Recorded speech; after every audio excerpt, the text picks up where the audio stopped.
Olá, meus amigos, sejam novamente bem-vindos ao canal. É uma honra ter vocês aqui. Hoje eu vou trazer 3 informações importantíssimas para vocês. Fica aí que eu tenho certeza que você vai gostar de saber essas informações, ficar mais antenado e sabendo um pouco mais sobre o que acontece no nosso Brasil. Seja bem-vindo.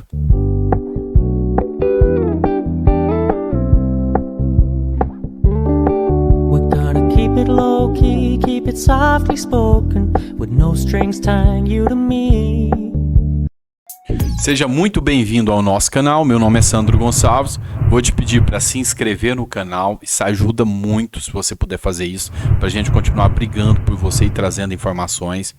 Dá um like. As informações que a gente traz são muito importantes e com o like o YouTube entrega para mais pessoas. E por fim, vou te pedir um comentário aqui. Deixa desde já o seu comentário. Você queria que político corrupto fosse para cadeia? Deixa o seu comentário aqui. Você concorda que político corrupto, o lugar dele é na cadeia? Então você vai gostar dessa informação aqui, que é uma notícia excelente que eu trago para vocês, tá bom? Mas antes de mais nada, tem uma coisa que eu gosto de fazer com vocês, que é ler a nossa mensagem aqui. E essa mensagem tem muito a ver com cada um de vocês inscritos no canal hoje. A amizade desenvolve a felicidade e reduz o sofrimento, duplicando a nossa alegria e dividindo a nossa dor. Duplica a alegria e divide a nossa dor. Sempre é bom ter um amigo, né? Sempre é bom ter com quem contar, ter com alguém confirmar ali as suas conquistas, dividir com ele conquistas, batalhas, mas as suas dores também. Então, é sempre bom ter uma amizade e é o que eu sinto com vocês hoje aqui no canal. Uma relação de extrema amizade, tá bom? Então, pessoal, sem maiores delongas, vamos às notícias de hoje, né? Notícias importantíssimas para vocês aqui, tá bom? Vamos lá. Pessoal, o INSS volta atrás e abre agências para serviços agendados nesta sexta-feira. O INSS ia estar encerrado, as atividades ia estar fechado, mas ele voltou atrás e resolveu abrir as atividades. O Instituto Nacional do Seguro Social voltou atrás e vai manter abertas as agências nesta sexta-feira, hoje, dia 16, tá? Podem procurar as agências os cidadãos agendados para os serviços essenciais de avaliações sociais, perícias médicas e reabilitação profissional. A medida foi tomada para garantir atendimento aos segurados que já haviam feito agendamentos. Segundo o INSS, todo atendimento é feito via agendamento e os segurados podem entrar em contato com o INSS pelo telefone 135 ou pelo site. Tá bom?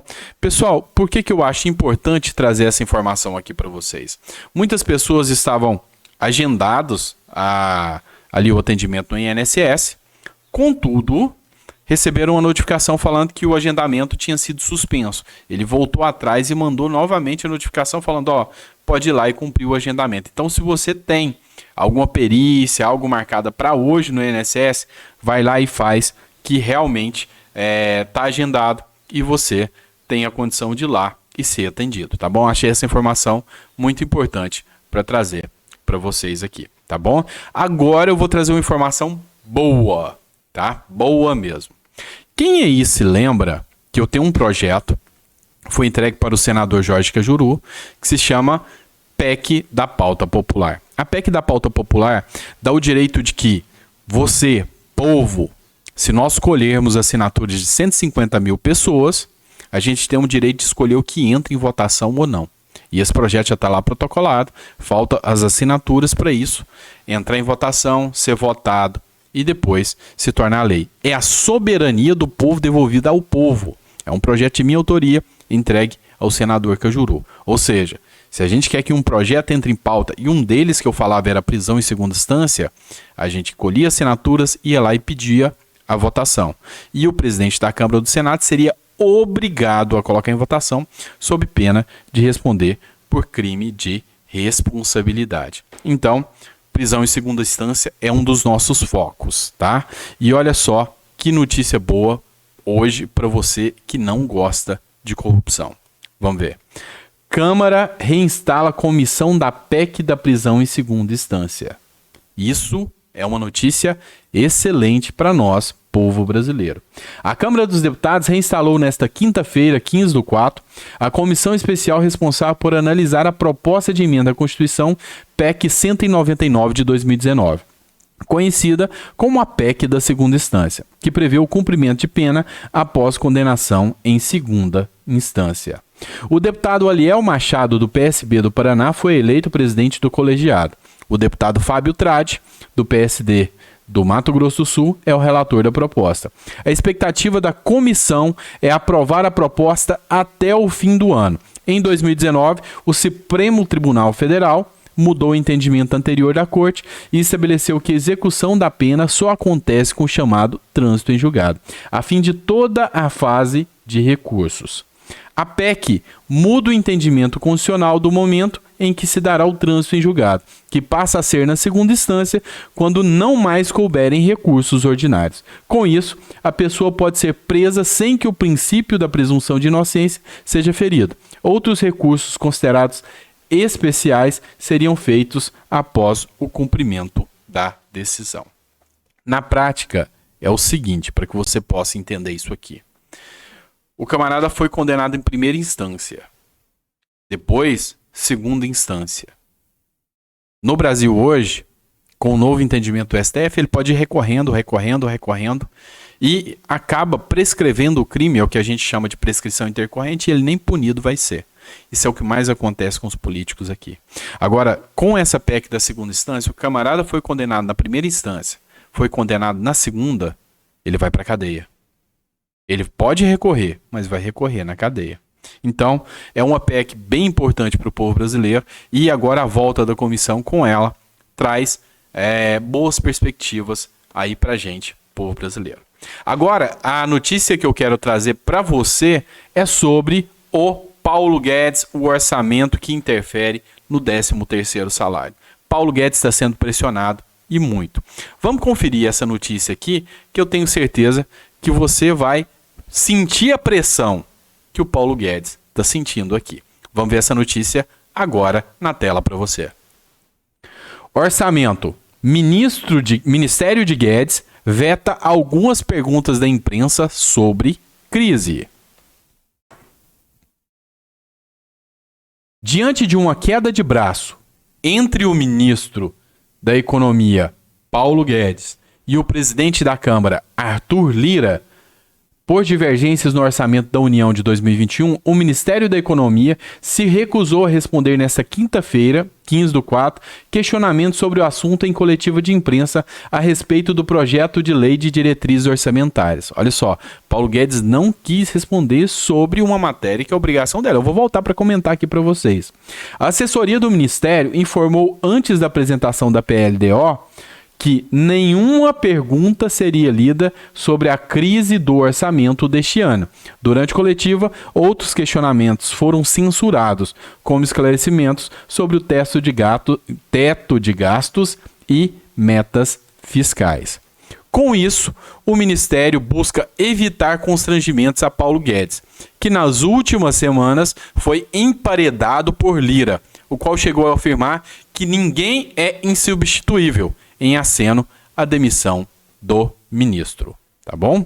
Então, pessoal, as informações sobre esse caso aqui são essas. Meu comentário: o ministro da Economia não tem poder para vetar perguntas, não deveria ter. Desde que seja atinente à atividade que ele exerce, ou seja, ele é ministro da Economia, e perguntas relativas ao orçamento, pergunta relativa à atividade dele, é uma obrigação dele responder. Sobre a crise no orçamento, sobre tudo que está acontecendo. Ninguém precisa saber o que ele tem na conta bancária dele, ninguém precisa saber quantas esposas ele já teve, quantas namoradas, onde ele já viveu, ninguém precisa saber disso. Isso aí é a vida pessoal dele. Mas tudo que é relativo ao que acontece com a economia, ele tem obrigação de dar esse esclarecimento para o povo. Isso aí se chama princípio da publicidade. censura? Nunca. Nunca. Ele não tem o poder, não tem o direito de estar censurando as palavras relativas à atividade dele. Então, o que a gente sente daqui? Tem uma pressão muito grande. Bolsonaro já não está muito satisfeito com o posicionamento do Guedes, tá? O próprio Arthur Lira está pressionando pela retirada do Guedes. Ele mesmo disse que ele não é insubstituível, não tem ninguém insubstituível. E hoje, entre a força do Paulo Guedes e entre a pressão que o Arthur Lira tem para exercer sobre o Bolsonaro, eu vejo que o Paulo Guedes está em risco. Agora eu quero a sua opinião sobre isso. Você concorda com essa situação do Paulo Guedes censurar perguntas relativas à atividade econômica, sobre o orçamento? E, por último, ele se recusou a falar sobre o 13º salário. Ele não deu argumentos, não deu expectativa sobre o 13º salário, que vai injetar 50 bilhões de reais na economia. Só tem uma coisa que eu queria argumentar com vocês aqui agora. O orçamento não foi votado. O orçamento não trava o pagamento de uma despesa obrigatória, que é o 13º. Mas mesmo assim, a Secretaria da Previdência falou que vai pagar em maio. Você acredita? Você acredita que ele vai cumprir isso aí? Dá o seu recado, me diz aí se você está ou não satisfeito com a atuação do Paulo Guedes. Fechado, pessoal? Abraço, fiquem com Deus e até o próximo vídeo.